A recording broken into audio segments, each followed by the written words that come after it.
Hello student, आप सभी लोगों का एक नए वीडियो में स्वागत है। स्टूडेंट, अगर आप भी डिप्लोमा इन डायलिसिस टेक्नीशियन का कोर्स कर रहे हैं तो ये वीडियो काफ़ी इंपॉर्टेंट होगा।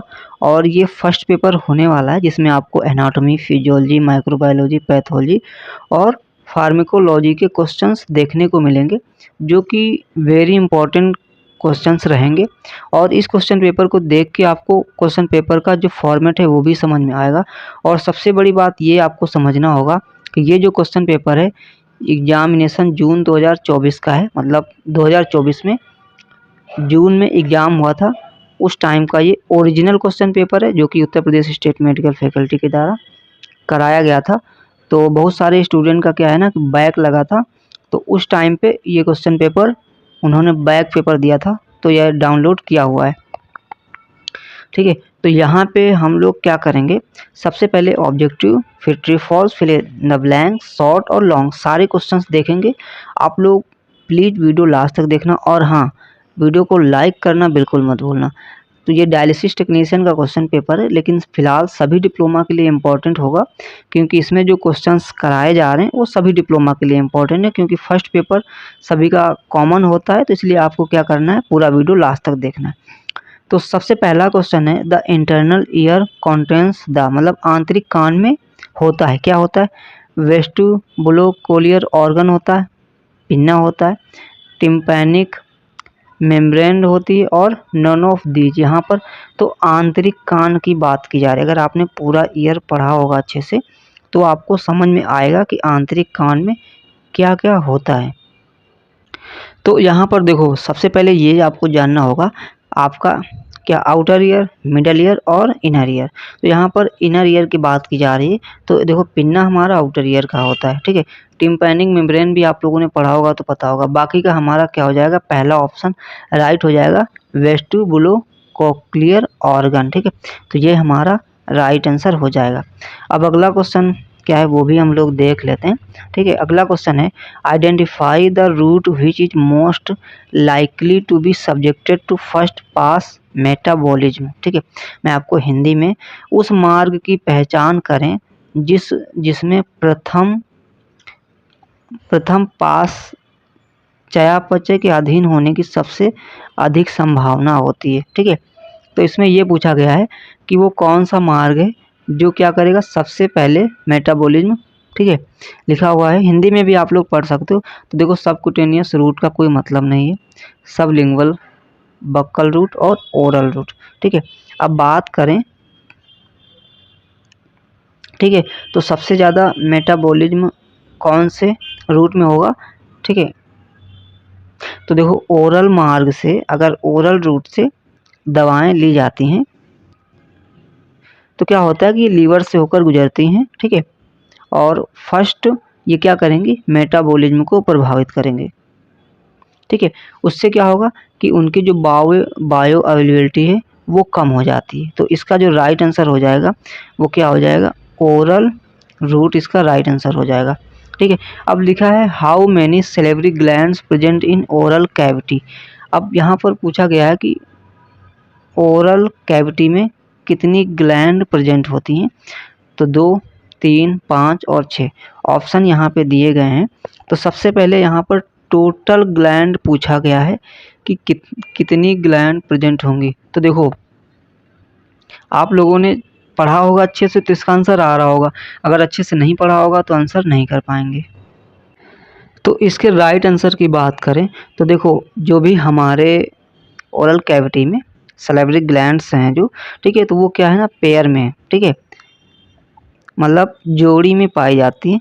तो टोटल अगर पेयर में बात करेंगे तो टोटल काउंट करेंगे तो वो 6 हो जाती हैं। ठीक है, तो मेरे अकॉर्डिंग यहाँ पे राइट आंसर 6 होगा। अब आपके अकॉर्डिंग अगर 3 है तो आप लोग कमेंट में बता सकते हैं, क्योंकि देखो हमारे अगर बात करें सलाइवरी ग्लैंड की तो देखो, पैरोटिड ग्लैंड हो गया, सबमैंडिबुलर ग्लैंड हो गया और सबलिंगुअल ग्लैंड, ये 3 ग्लैंड हैं जो कि पेयर में, जोड़ी में पाई जाती हैं। ठीक है, तो मेरे अकॉर्डिंग यहाँ पर 6 हो जाएगा। ठीक है, यहाँ पर राइट आंसर 6 होना चाहिए। अब आपके अकॉर्डिंग क्या होगा, 3 होगा कि 6 होगा, ये आपको ज़रूर कमेंट बॉक्स में बता देना है। ठीक है, अब उसके बाद है 1.4 है, the wind pipe is also called the. ठीक है, तो विंड पाइप को और किस नाम से जानते हैं, तो विंड पाइप को हम लोग किस नाम से जानते हैं? यहाँ पर हो जाएगा हमारा क्या? ट्रैकिया। अब लिखा है respiratory rate in newborn is, जो हमारे न्यू बॉर्न होते हैं शिशु, उनमें नॉर्मल रेस्पिरेटरी रेट कितना हो जाएगा? तो देखो 16 से 20 तो एडल्ट में होता है, 20 से 25 और 25 से 30 ये नहीं होगा। यहाँ पर न्यू बॉर्न की बात की जा रही, तो 40 से 50 प्रति मिनट इसका राइट आंसर हो जाएगा। अब देखो ट्रू फॉल्स है, लिखा हुआ है tuberculosis is a parasite disease. Tuberculosis जो है एक पैरासाइट डिजीज है, तो ऐसा बिल्कुल गलत है। ठीक है, ये जो है पैरासाइट डिजीज नहीं, इसलिए ये क्या हो जाएगा? फॉल्स हो जाएगा। क्यों? क्योंकि देखो ट्यूबरक्लोसिस जो है वो माइकोबैक्टीरियम ट्यूबरक्लोसिस नामक बैक्टीरिया से होता है, ठीक है, ना कि पैरासाइट से, तो इसलिए ये क्या हो जाएगा? फॉल्स हो जाएगा। अब अगला क्वेश्चन क्या कह रहा है? अगला क्वेश्चन है कि pathological metaplasia is the irreversible replacement of cell. Hindi में देखो पैथोलॉजिकल मेटाप्लासिया कोशिकाओं का अपरिवर्तनीय प्रतिस्थापन है। तो देखो यहाँ पर समझने वाली बात है कि ये भी क्या हो जाएगा? हमारा गलत हो जाएगा। क्यों? क्योंकि देखो जो भी पैथोलॉजिकल मेटाप्लासिया सेल्स हैं, ठीक है, उनका क्या है? रिवर्सिबल होता है। ठीक है, रिवर्सिबल होता है, ना कि इरिवर्सिबल। ठीक है, यहाँ पर इरिवर्सिबल बोला गया है, तो इरिवर्सिबल नहीं होता बल्कि रिवर्सिबल होगा, इसलिए ये क्या हो जाएगा? फॉल्स हो जाएगा। अब दिया है mouth is a primary digestive system, तो बिल्कुल सही है, माउथ हमारा क्या है? प्राइमरी डाइजेस्टिव ऑर्गन हो जाएगा। ठीक है, माउथ हमारा क्या हो जाएगा? Primary digestive organ. उसके बाद apoptosis is the planned death of cell, तो बिल्कुल सही है, अगर आपने डेफिनेशन पढ़ी होगी तो अच्छे से पता होगा, एपोप्टोसिस जो है एक प्लांट डेथ सेल होती है। अब अगला क्वेश्चन है 2.5 का, antihistamines are increase the symptoms of hay fever and common cold. Antihistamine hay fever और सामान्य सर्दी के लक्षणों को बढ़ा देता है। तो देखो सबसे पहले इसको भी आपको समझना है, ठीक है, तो ये भी क्या हो जाएगा? हमारा फॉल्स हो जाएगा। अब यहाँ पर क्या बोला गया है? Antihistamines are increase the symptoms hay fever and common cold, मतलब कि ये क्या करता है? एंटीहिस्टामिन हमारा फीवर को और कॉमन कोल्ड को मतलब बढ़ा देता है, इंक्रीज कर देता है, तो ये पूरा पूरा गलत हो जाएगा। क्यों? क्योंकि देखो एंटीहिस्टामिन जो है ये क्या करता है? डिक्रीज करता है। ठीक है, क्या करेगा? डिक्रीज करता है, तो ये जो हमारा सामान्य सर्दी हो गया, इनके लक्षणों को क्या करेगा? कम करता है, बढ़ाता नहीं है, इसलिए ये क्या हो जाएगा? फॉल्स हो जाएगा। अब फिल इन द ब्लैंक्स आपको सॉल्व करना। लिखा हुआ है पहला ही question, absence of enough oxygen in the tissue is called. क्या है कि अगर टिश्यू में ऑक्सीजन इनफ नहीं मिलेगा तो उसे हम लोग क्या बोलते हैं? बहुत बार मैं ये क्वेश्चन करा चुका हूँ, हाइपोक्सिया बोलेंगे। क्या बोलेंगे? हाइपोक्सिया। ठीक है, हाइपोक्सिया बोलेंगे, तो आपको हाइपोक्सिया लिखना होगा। अब अगला क्वेश्चन है, normally about of pancreatic juice is produced every day. तो कितना नॉर्मल जो है pancreatic juice every day produce होता है? तो वो होता है हमारा 1200 से लेकर के 1500 ml। ठीक है, तो ये आपका हो जाएगा राइट आंसर। अब अगला क्वेश्चन है, diaphysis received blood supply from. तो डायफाइसिस जो है वो ब्लड सप्लाई कहाँ से रिसीव करेगा? तो वो हमारा करता है न्यूट्रेंट आर्टरी। ओके फ्रेंड्स, तो ये कहाँ से करेगा?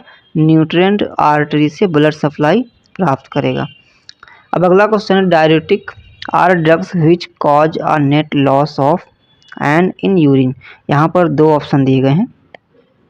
ठीक है, तो diuretic are drugs which cause a net loss of किसका? यहाँ पर हो जाएगा सोडियम का और वाटर का। ठीक है, H2O वाटर इन यूरिन हो जाएगा।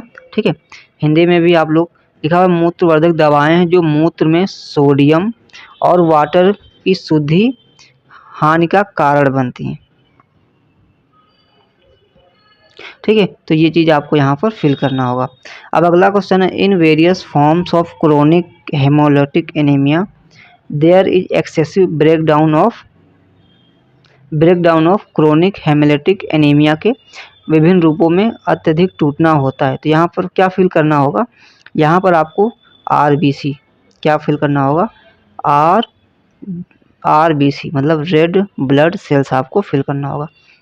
अब देखो क्वेश्चन क्या है, explain ESR erythrocyte sedimentation rate, ये आपको लिखना होगा। साइन इन इन्फ्लामेशन, क्या क्या साइन होते हैं, जैसे आपका रेडनेस हो गया, स्वेलिंग हो गया, पेन हो गया, ठीक है, लॉस ऑफ फंक्शन हो गया, हीट हो गया, ये सब आपके क्या है साइन है। अब right the name of clotting factor, ठीक है, क्लॉटिंग फैक्टर के बारे में आपको लिखना होगा, ठीक है, जो थक्का है वो उसके कौन कौन से कारक होते हैं, ठीक है, जैसे आपका फाइब्रिनोजेन हो गया, प्रोथ्रोम्बिन, थ्रोम्बोप्लास्टिन, ये सब आपको लिखना होगा। उसके बाद टाइप्स ऑफ वर्टिब्रा कितने प्रकार के होते हैं, तो आप लोगों ने पढ़ा होगा, सर्वाइकल, थोरेसिक, लंबर, सैक्रल, ये सब आपको उनके बारे में यहाँ पर लिखना होगा। डिफाइन BLS एंड ACLS की को परिभाषित करें, तो बेसिक लाइफ सपोर्ट, ठीक है, ये सब आपको अच्छे से लिखना होगा, ठीक है। उसके बाद ACLS हमारा एडवांस्ड कार्डियक लाइफ सपोर्ट, ठीक है, तो आपको दोनों यहाँ पर लिखना होगा। उसके बाद role and scope of microbiology in dialysis unit, तो इसके बारे में आपको अच्छे से लिखना होगा। जो डायलिसिस स्टूडेंट होंगे तो उनके लिए ये क्वेश्चन है और वो आसानी से लिख भी लेंगे।